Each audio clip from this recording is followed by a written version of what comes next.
오늘 우리에게 주시는 하나님의 말씀은 골로새서 2장 16절부터 19절까지의 말씀입니다. 신약 성경 327페이지에 있습니다.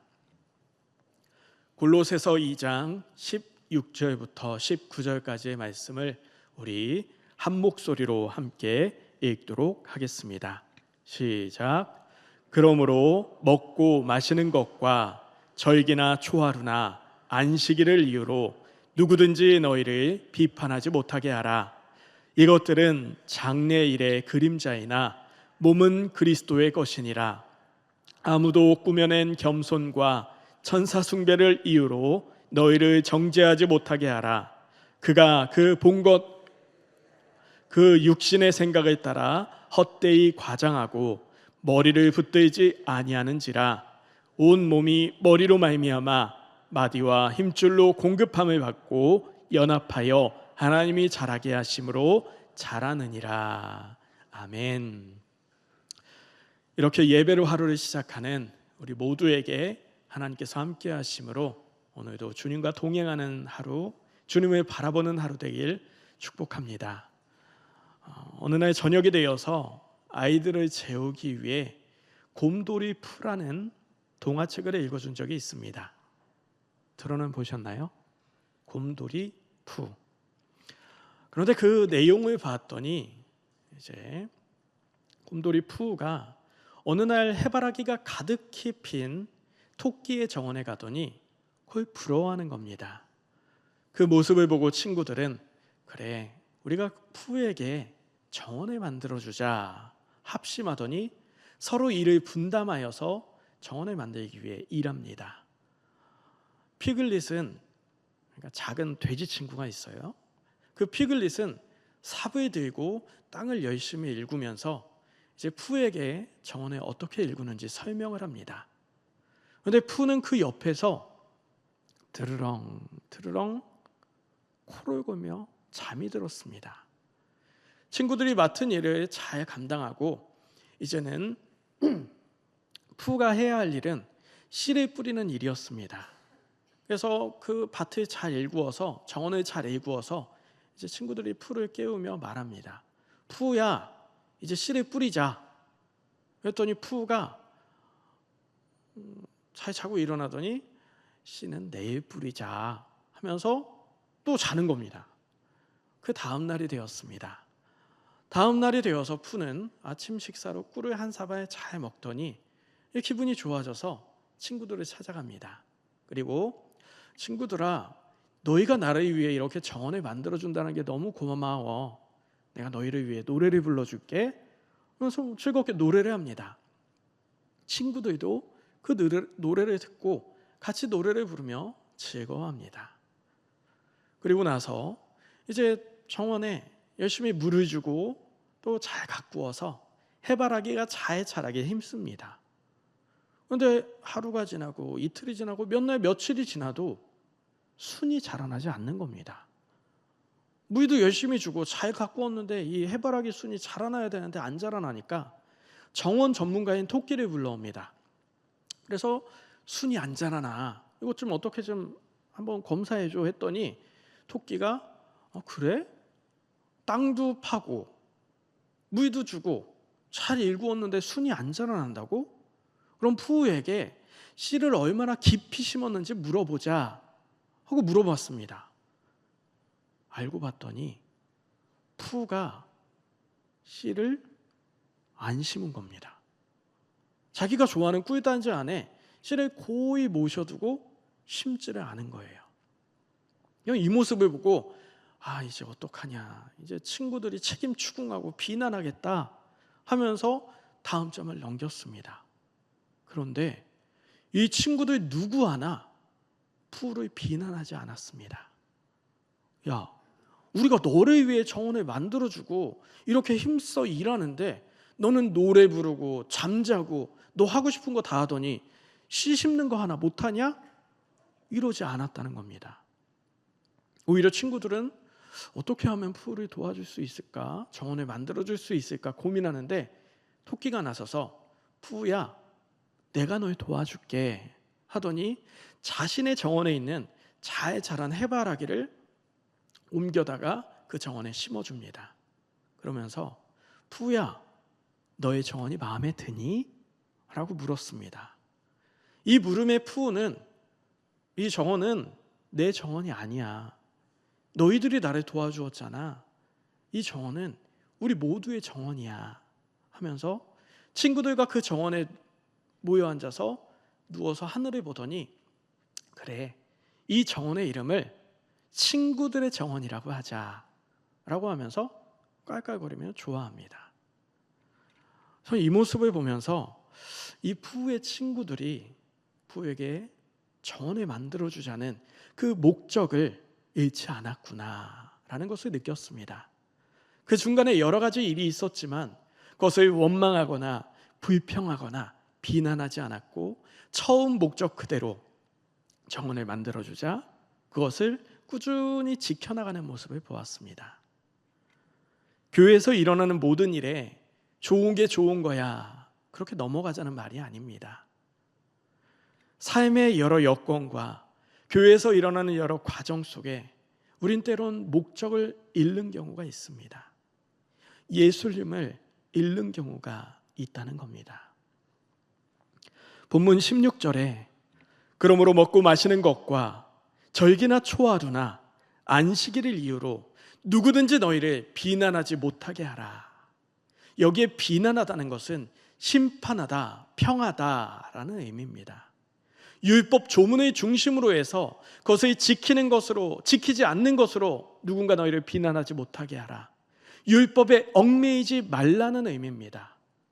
당시 골로새 교회는 천사 숭배자들, 유대주의적 율법주의자들, 그리고 금욕주의자들, 그런 거짓 교훈이 유입되어서 교인들을 혼란스럽게 했습니다. 이러한 것들, 이 거짓 교훈들은 외적 종교 의식을 중심으로 해서 정말 신앙이 어떤 것이고 그런 것이 신앙이 아닌 것이 어떤 것이다, 그것을 평가하는 잣대로 외적인 행함을 이야기했습니다. 외적인 것을 중요시 여기는 이런 형식주의의 위험성은 신앙의 등수를 매긴다는 것입니다. 다른 사람의 신앙을 판단하거나 자신의 신앙을 뽐내는 것에 그 신앙의 등수로서 외적인 행함을 우선시한다는 것이죠.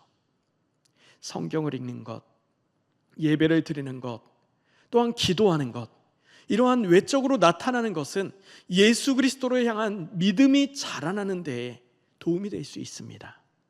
하지만 이러한 것들이 등수를 매겨지는 외적인 형태가 된다면 그럼 성도들의 신앙의 자유로움을 박탈하는 그런 억압이 되고 올무가 된다는 겁니다. 독일에서 공부한 어떤 교육학자가 이런 이야기를 했습니다. 한국 사회는 열등감에 빠진 사람들로 가득하다. 그러한 이유 중에 하나를 대학의 서열화로 이야기했습니다. 어느 대학은 1등, 2등, 3등 이렇게 나누는 것. 그런데 이 독일에서 공부한 학자는 독일의 대학은 그런 서열이 없다는 겁니다. 그런 서열이 없기 때문에 나 어느 대학 나왔어 그렇게 자부심을 갖지도 않고, 또한 학생들 역시도 그런 서열화로 인한 그런 의기소침함, 그런 열등감이 없다는 겁니다.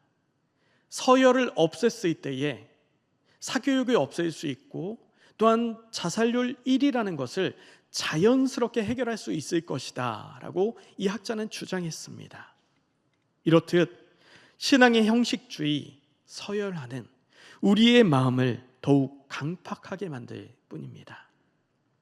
본문 18절에는 골로새 교회의 천사 숭배자들의 그런 특성을 이야기하며 성도들이 경계해야 한다 분명히 말씀합니다. 거짓된 신앙일수록 보이는 것에 집착하는 경향이 있다는 겁니다. 눈에 보이는 은사, 눈에 보이는 현세적인 복에 대해서 자랑하고, 또 자기가 본 것을 그 자그마한 신비적인 체험을 자랑하고 확장시키면서 그것들을 내세운다는 겁니다. 그러나 눈에 보이는 것에 집착하는 신앙은 정말 초등학문적인 초보적인 신앙입니다. 영적인 경험은 누가 더 많이 했는가, 누가 더 은사가 많은가, 이것을 자랑하는 것은 부질없다는 겁니다. 그러한 이유는 진정한 하나님의 나라는 눈에 보이는 것이 아니기 때문입니다. 신앙, 믿음이라는 것은 보이지 않는 것을 믿는 것입니다. 그러므로 신앙의 숭고함은 그 신앙이 성숙하면 성숙할수록 눈에 보이는 것에 추구하면서 그것을 따라가는 것이 아니라 진정 하나님의 가치, 그 중심의 품은 믿음을 우선하여 살아가기 때문에 눈에 보이는 것에 치중하지 말라는 겁니다. 신앙의 진실한 것, 거짓된 것, 그것을 같이 판단하는 것은 그가 무엇을 추구하는가, 무엇에 집착하는가, 무엇을 의식하며 살아가는가를 살펴볼 때 정말 신앙인이구나, 아니면은 거짓된 신앙이구나 판단할 수 있습니다. 마태복음 7장 22절부터 23절에는 주여, 우리가 주의 이름으로 선지자 노릇하고 또한 귀신을 쫓아내며 많은 권능을 행하지 아니하였나이까 할 때에 불법을 행하는 자들아 내게서 떠나가라 분명히 말씀하셨습니다. 겉으로 드러나는 것은 선지자 노릇을 하고 귀신을 쫓아내고 많은 권능을 행하였지만 그 중심 가운데에 하나님의 진정한 가치가 없기 때문에, 겉으로 드러나는 것만 우선하였기 때문에 불법을 행하는 자들아 떠나가라 분명히 선포하고 있습니다. 골로새서 2장 17절을 새번역 성경으로 보면 이런 것들은 장차 올 것의 그림자일 뿐이요 그 실체는 그리스도에게 있다고 말씀하고 있습니다. 거짓 교사들이 주장하는 것은 율법의 준수의 내용, 그것들은 예수 그리스도의 예표일 뿐입니다. 예수님의 오심에 대한 그림자일 뿐인데 그것을 치중하는 것은 의미가 없다는 겁니다. 우리는 예수를 머리로 삼고 예수를 의지하여서 생명력을 공급받아 하나님이 세우시는 교회로서, 성도로서 성장해야 될 줄 믿습니다. 그래서 19절에는 온 몸이 머리로 말미암아 마디와 힘줄로 공급함을 받고 연합하여 하나님이 자라게 하심으로 자라느니라. 예수를 머리로 삼아 살아가는 교회가 진정한 진리를 추구하는 교회이고 하나님이 자라게 하시는 교회임을 분명하게 말씀하고 있습니다. 그런데 어떤 이들은 오늘날에도 예수님을 머리로 삼는 것이 아니라 눈에 보이는 것에 치중하여서 교회 건물을 우선하고 사람을 우선하고 또한 철학적인 것, 지식적인 것을 우선하는데 우리는 이러한 것들을 경계해야 될 줄 믿습니다. 주님을 따르는 그리스도인들, 주님이 보이신 삶의 지표를 따라 그 삶 속에 예수님의 모습을 따르는 것이 진정한 그리스도인이요 그리스도의 실체인 줄 믿습니다. 우리는 그 예수님을 따라서 우리 자신이 그리스도의 실체가 되어 이 땅 가운데 하나님의 뜻을 이루어가야 할 줄 믿습니다. 청소년 시절 저는 내성적이고 자존감이 낮은 그런 사람이었습니다. 그래서 지금의 아내와 만나 연애를 할 때 제가 한 가지 질문을 해왔습니다. 내가 왜 좋아? 뭐라고 했다고요? 내가 왜 좋아?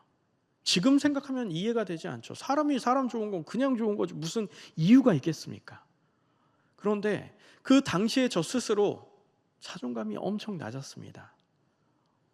거꾸로 치면은 키가 굉장히 크지만 일반적인 지표로 놓고 볼 때 키가 그렇게 크지도 않고, 당시에는 여드름이 굉장히 많았기 때문에 피부가 좋지도 않았고, 그래서 저를 좋아한다는 게 이해가 되지 않았습니다. 아니, 훤칠하게 키 큰 사람도 많고 목소리 좋은 사람도 많고 잘생긴 사람도 많고 똑똑한 사람도 많은데 나를 왜 좋아할까?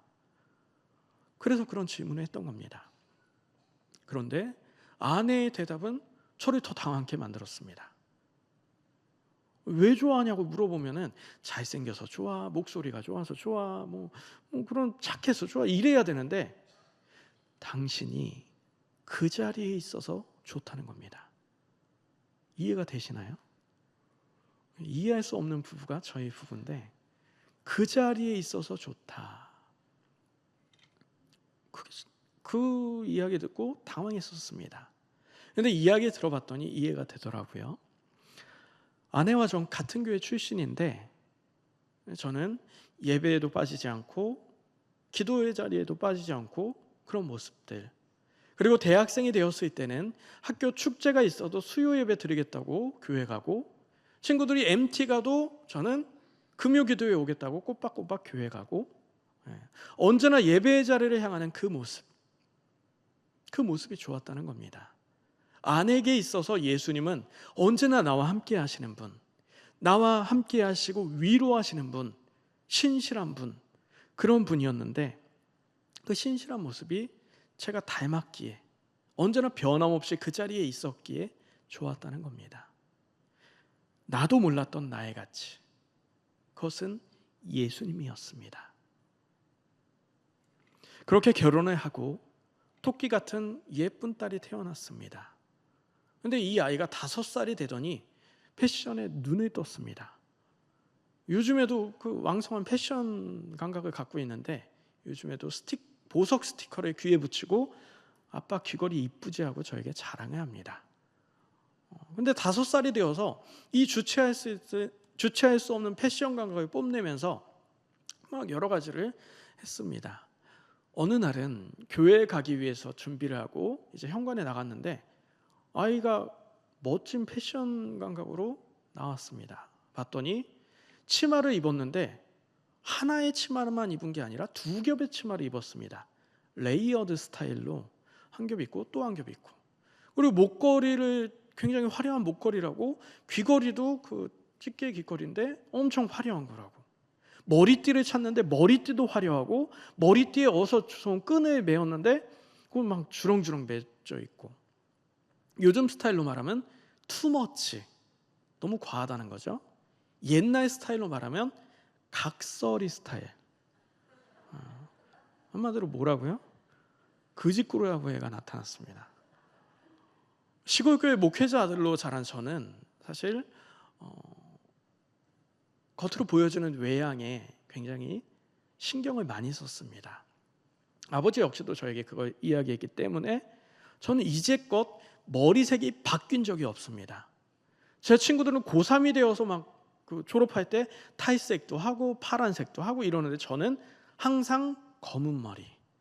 왜냐면은 제가 아버지에게 이야기했다가 어떻게 목사 아들이 염색을 하냐고 그런 이야기 듣고 저는 아예 포기를 했었습니다.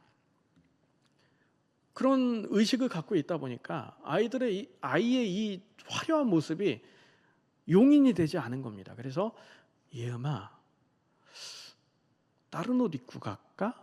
라고 했습니다. 그런데 아이가 주관이 뚜렷하다 보니까 저의 말이 마음에 안 든 거예요. 그러더니 엄마를 쳐다봅니다. 엄마 어때? 하면서 쳐다봤더니 아내가 뭐라고 했을까요? 부창 붙으면 좋았을 텐데 그러질 않았습니다. 아내가 예음아, 너 엄청 유니크해. 엄마 보기 좋은데? 마음이 안 통하는 부부 모습이죠. 네, 그러더니 아이가 그쵸? 하면서 그 모습 그대로 교회에 갔습니다. 아이에게 주고 싶었던 아내의 마음은 어떤 마음이었을까요? 예수님은 너의 모습 그대로를 사랑하셔. 네가 목사의 딸이라거나 너의 모습이 못나거나 잘나거나 이런 외형적인 것이 아니라 너 존재 자체로, 너라는 자체로 예수님은 사랑해. 예수님 안에 너는 자유하단다. 그런 의미였습니다. 부부는 유년기 시절 거쳤던 가정환경에서 거쳤던 슬픔이나 아픔을 서로 보듬어 안고 위로하고 사랑하면서 자라간다고 합니다. 그래서 어렸던 부부가 시간이 흐를수록 점점 완숙해지는 그런 부부의 모습이 되죠. 이렇듯 우리는 그 부부에게나 또한 자녀에게나 세상 사람들에게나 예수님의 실체가 되어줘야 합니다.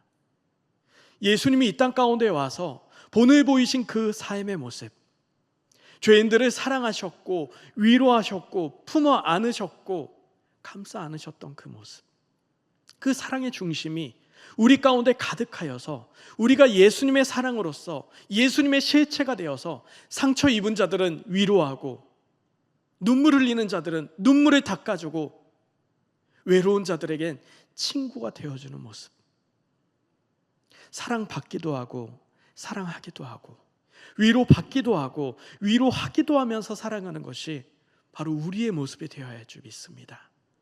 그것이 예수님께서 우리에게 원하시는 예수 그리스도의 실체인 줄 믿습니다.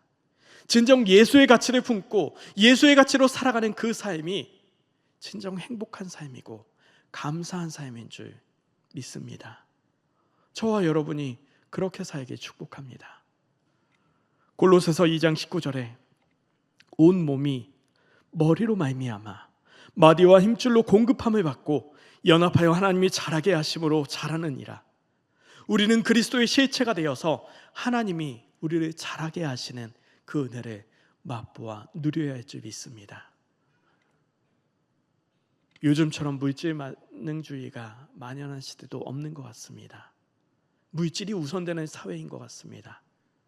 그렇지만 그럼에도 우리가 품어야 할 것은, 우리가 추구해야 될 것은 사랑입니다. 애착 이론의 선구자인 해리 할로우 박사는 1950년대에 애착 이론에 대해서 연구하기 위해서 사랑과 가장 유사하다고 하는 원숭이 새끼를 데리고 애착 이론을 실험했습니다. 그 실험의 내용인즉슨 갓 태어난 새끼 원숭이를 우리에 가두고 그 우리 안에 파티션을 나누어서 한쪽에는 철로 만들어진 원숭이 모형이지만 젖이 나오는 원숭이 모형이고 다른 한쪽에는 젖은 없지만 그 헝겊으로 감싸 안아서 따뜻한 원숭이 모형을 만들어 두었습니다. 그리고 이 원숭이가 어떻게 행동하는지 그것을 실험하는 내용이었죠. 이 원숭이 새끼는 좀 어감이 그런가요? 아기 원숭이는 처음에는 젖을 향해 달려갔습니다. 그래서 젖을 향해 빨더니 잠시 뒤에 곧바로 헝겊 원숭이에게 가서 18시간 동안 헝겊에 몸을 비비고 꼭 껴안고 있으면서 함께 했습니다. 따스하고 보드라운 보살핌의 먹이보다도 우선했다는 겁니다. 또 공포 상황이 연출되었을 때 역시도 이 아기 원숭이는 곧장 헝겊 원숭이에게 달려갑니다. 먹이보다 부드러운 접촉이 애착을 키워가는데 도움이 된다는 것이죠. 우리 사람도 마찬가지입니다. 우리도 예수님의 실체, 곧 사랑이 필요하다는 겁니다.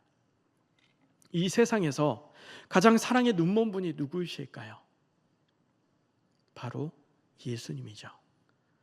사실 예수님이 이 땅 가운데 오실 때 다 큰 성인으로 어느 날 갑자기 뿅 나타나서 여러 기적과 이적을 행한다 하더라도 문제될 것 없었습니다. 아담의 경우에는 이미 다 큰 성인으로 만들어졌기 때문에 문제될 게 없었죠.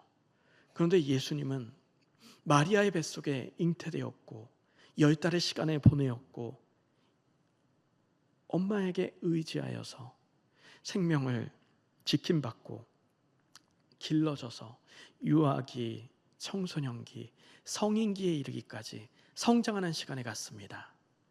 가난한 목수의 가정에 태어나서 아버지를 일찍 여의고 어머니를 돌보고 또한 4명의 남동생을 그리고 여동생들을 돌보며 30년의 시간을 함께합니다. 가정을 건사하는 일을 30년 동안 애썼다는 겁니다. 전에 조선시대의 여인들이라는 제목으로 사진을 한 장이 본 적이 있는데 아이를 얻고 있는 할머니 모습 같았습니다. 그런데 내용을 봤더니 20, 30대 여인들이라는 겁니다. 그런데 외향이 할머니와 같았다는 것이죠. 내용인즉 극심한 영양실조, 그리고 고된 노동, 그리고 선크림 없는 강한 햇볕. 선크림을 잘 바르시기 바랍니다. 그런 것들이 중첩되니까 20대, 30대 이모도 피부가 너무나 노화되어서 할머니 같은 모습이 되었다는 겁니다. 예수님도 그랬습니다. 누가복음 8장 57절에 유대인들이 이르되 내가 아직 50이 안 되었는데 아브라함을 보았느냐? 자, 예수님이 몇 살에 돌아가셨죠? 33살, 34살을 이야기합니다. 30대부터 공생의 사역을 했고 유대 지도자들이 봤던 때는 30대입니다. 그런데 몇 살도 못 되었다고요? 50도 못 되어서 겉으로 보여지는 모습이 50대와 같이 박삭 노화되었다는 겁니다. 그만큼 예수님은 가족을 지키면서 애써서 일하고 수고했다는 것이죠. 그렇게 예수님은 고달픈 삶을 사셨습니다. 요즘에 국회의원들이나 정치가들이 어려운 사람들을 위해 일한다고 하면서 버스비나 지하철비도 모르고 고생 한번 해본 적 없는 얼굴로 잠깐 아르바이트 하면서 제가 공감합니다 이렇게 이야기할 때 그 모습이 정말 공감이 되시던가요? 하나님은 굳이 그렇게 하지 않아도 우리의 모든 것을 아시고 우리와 공감하실 수 있는 분입니다. 그런데 이 땅 가운데 육신을 입고 이 자리에 내려와서 그 애쓰면서 살아가셨습니다. 태아로 오셔서 죽기까지 애쓰며 함께 동거동락했던 예수님의 모습. 그러면서 주님이 우리에게 한 그 말씀은 내가 너와 함께 할게. 내가 너의 멍에를 함께 지어줄게 하면서 위로하는 음성이었습니다. 내가 너를 알아. 내가 너와 함께 하지 않니? 그러한 고백이 참으로 진실로 들려질 수 있는 것은 그 예수님이 우리를 향한 그 바보 같은 사랑으로 이 땅 가운데 내려오셔서 직접 삶으로 본을 보이셨고 우리를 위로하셨고 우리와 함께 하심을 통해서 그 삶의 모습을 보이셨기 때문에 우리는 그 예수님의 사랑을 덧입어서 예수님의 위로하심을 덧입어서 힘을 낼 수 있고 위로받을 수 있는 겁니다. 우리에게 진정 필요한 것은 예수 그리스도의 실체, 예수님이 보이신 그 사랑의 삶이라는 겁니다. 그 가운데 주님은 말씀하셨죠. 수고하고 무거운 짐진 자들아 다 내게로 오라. 내가 너희를 쉬게 하리라. 주님은 그 말씀이 하늘에서 멀찍이 있는 것이 아니라 이 땅 가운데 내려와 함께하면서 전한 위로의 음성이었고 그 위로의 음성이 힘이 될 수 있었던 것은 함께하였기 때문에 사랑을 나누고 사랑을 받았고 동거동락했기 때문입니다. 예수님은 공생의 기간 가르치고 전파하고 치유하셨습니다. 그러면서 제자들과 대화를 나누실 때 몇 가지 질문을 하셨는데 스승의 입장으로 질문한다는 것은 그만큼 중요한 의미라 생각을 합니다. 예수님은 제자들에게 물으셨습니다. 나는 너에게 어떤 존재니? 베드로에게 물으셨습니다. 너 나 사랑하니? 나사로를 여의고 슬퍼하는 자매들에게 물으셨습니다. 너희 나 믿니? 이미 함께하고 있었고 동거동락하는 중임에도 예수님은 마치 사랑을 확인하듯 제자들에게 나는 너에게 어떤 존재니? 베드로에겐 사랑을 물었습니다. 이렇듯 예수님에게 가장 중요한 것은 그 사랑의 나눔이었습니다. 그래서 베드로는 주님이 아시잖아요 라고 고백한 것이죠. 오늘도 주님은 우리에게 물으십니다. 너는 나를 어떤 존재로 여기니? 너에게 나는 어떤 존재이니? 너는 나를 믿니? 너는 나 사랑하니? 이처럼 예수님을 바라보고 흔들림 없이 예수님을 따라 예수님과 함께하며 예수 그리스도의 실체가 되어서 그 사랑으로 이 땅을 품어줄 수 있고 예수님과 교제하며 살아가는 저와 여러분의 삶이 되길 주님의 이름으로 축복합니다. 기도하겠습니다. 이 땅에 예수의 실체가 되어서 예수를 품고 바라보고 살아감으로 어떤 순간에도 예수님을 놓치지 않는 우리가 되기 위해서 그 가운데 위로하고 사랑함으로 주의 뜻을 이루어가는 우리의 삶이 되기 위해 이 시간 주님의 이름만 부르고 간절히 기도하겠습니다.